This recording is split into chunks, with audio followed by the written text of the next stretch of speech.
Will your business sink or swim? I'm going to make a bold statement right now, and it might irritate a lot of people, but I'm going to contend that whether your business sinks or swims is 100% entirely up to you. Sharon Horne-Ellstrom here, sharing an interesting idiom today, and the idiom, of course, is sink or swim. What does it mean? Where does it come from? How might you be able to apply it to growing and building and supersizing your business? Well, sinking or swimming, of course, comes from the days when they used to throw witches in the water to test whether they were witches or not. Now, here's the rub. When they threw a witch in the water, or a woman suspected of being a witch, because it was pretty much always a woman, sometimes men, but mostly women, if she floated, she was obviously guilty because the devil had helped her to survive. Therefore, she was either hung or burned at the stake.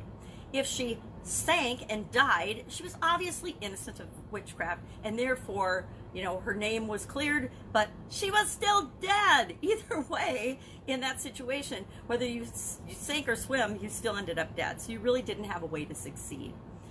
Unlike in our businesses where we do have a way to succeed. We can choose to sink or swim. And the saying and the expression used then throughout history and continually used today, because it's an alliteration, and it's such a visual, easy thing to picture. Whenever we're starting something new, we can either sink or swim. We're either going to succeed or fail. We're going to either succeed or fail, and this generally means on our own efforts or on our own volition. And that's because the truth is, it's always up to us whether we succeed or fail at everything and anything. We choose if we're going to succeed or fail. And I'm not talking about the little bumps along the road. I'm talking about the big thing, the big goals that we're going for. When we set out to create our own business, to build our own business, it is 100% up to us. Will all kinds of things happen? Will things outside of our control happen?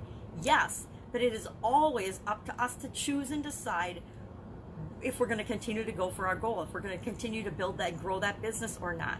Now, there's a difference between failing and stopping a business or closing a business. And it took me a while to figure out the difference internally and how that felt, because I have chosen to stop doing businesses before.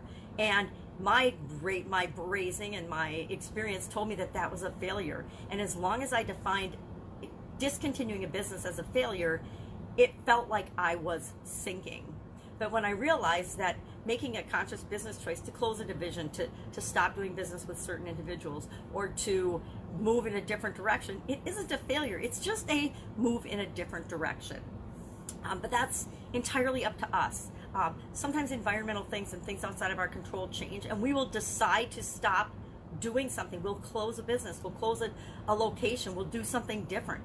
But that overall success of what it is that we're trying to do, our big goal, our big business plan, whether that succeeds or not, whether we sink or swim, that is always going to be up to us and how committed we are to making that thing work or succeed.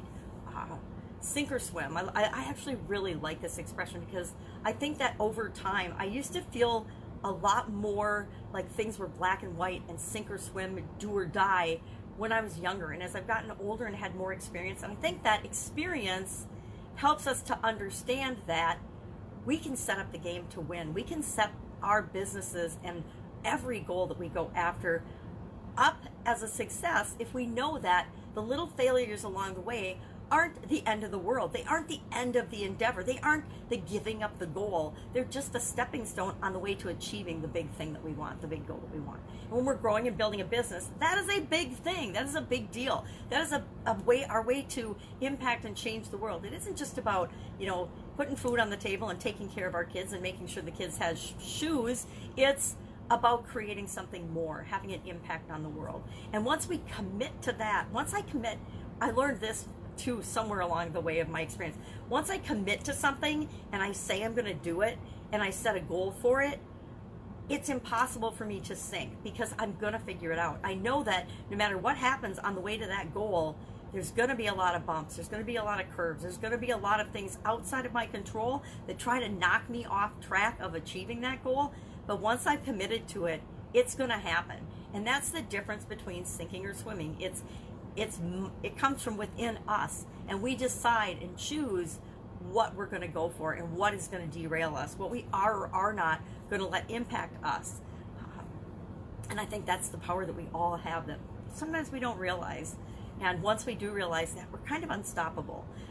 It'd be pretty hard for me to fail. And I've been through some pretty bad times and some pretty amazingly stressful situations where I wanted to give up. But I know that a long time ago, I defined failure as giving up, as quitting.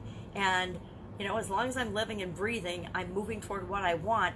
Therefore, I'm always swimming. I might be treading water sometimes. I might be underwater sometimes, but I know I'm always going to come back up for air, and I'm always going to be able to get my momentum back, get my energy back, and continue swimming toward the goal and the objective that I want, which for me is supersizing and growing my business. That's why I do this segment.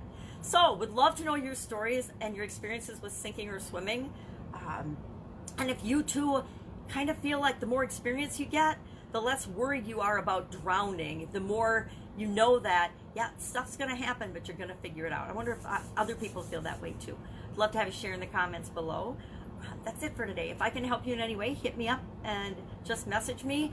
Otherwise, I am starting a challenge on Monday, and I will admit, I changed my mind yesterday about how I'm going to frame that and how I'm going to do it, which is kind of how I do it. It's a live challenge, so up until the day I start, and even during the challenge, I can change things. That's the cool thing. So I know it's not going to fail. I'm not going to sink because I'm changing it all along to make sure that people that participate get the absolute best results possible out of that challenge. So if you're interested in participating in a challenge, how to learn how to create your own result-getting challenges, message me for that too, and I'll get you the information and hook you up with the page and when it's going to be and things. And part of that's because I don't know when it's going to be yet. I have to find a time to do it live when I'm not hanging out with my amazing 4-year-old granddaughter. So go out, have an awesome day, start swimming toward what you want, and know that you'll get there. Catch you tomorrow. Bye.